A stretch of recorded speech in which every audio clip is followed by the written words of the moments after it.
ay baara min kɛ a ye baara ɲuman kɛ Afrique an bɛɛ de ye kelen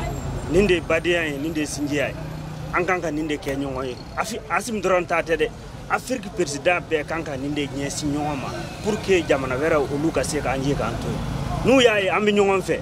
an bɛ gɛlɛya o gɛlɛya an t'a ta ka ɲɛsin ɲɔgɔn ma fo an bɛ nɔgɔya de ɲɛsin ɲɔgɔn ma walima an bɛ kow to ɲɔgɔn ta la o bɛ an bɛ kuma ɲɔgɔn fɛ an ka hakilinaw ye kelen tubabuw bɛ siran an ɲɛ arabuw bɛ siran an ɲɛ hakilina min bɛ ne na o la a diyara n ye a bɔnna n ma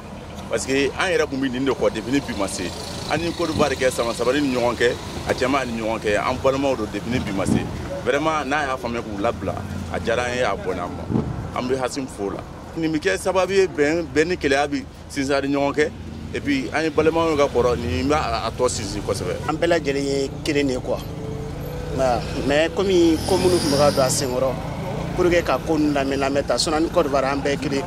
o muso b'an fɛ yan nɔ an yɛrɛ fana muso b'u fɛ yan nɔ an bɛ ɲɔgɔn furu fɛnw b'an ni ɲɔgɔn cɛ bon rien quoi mais o tun bɛ ka ko lata yɔrɔ min na vraiment a bɛ mɔgɔw dusu labɔ mais n'a y'a kɛ ni balimaya ni ɲɔgɔn cɛ foyi tɛ sigi ka fɔ kɔ quoi. a diyara ne mɔre bi a diyara n yɛrɛ de a diyara n ye parce que an dɔw don wa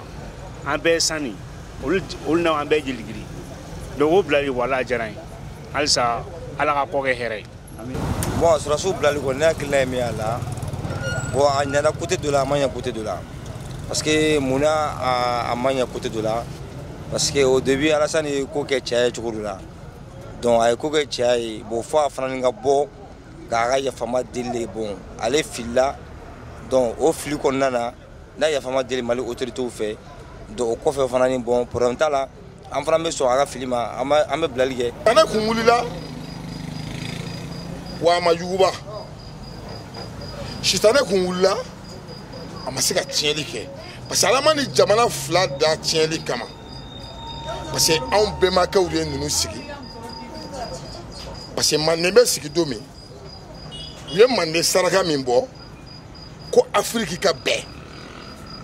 o saraka de jaabira an bɛ Assimi tile la nin kɛra a tile la wa ni saraka ma bɔ a tile la. bon ne hakilina tɛ dɔwɛrɛ ye a diyara ne ye parce que Mali ni Côte d'Ivoire an bɛɛ de kelen o la o bilali diyara ne ye parce que mankan bɛnnen t'an ni ɲɔgɔn cɛ a diyara ne kojugu walayi nouvelle duman don a diyara n ye et puis an bɛɛ de ye kelen quoi yɔrɔ ka surun ɲɔgɔn na trop maliyɛnw kɛlen don ka Abidjan fa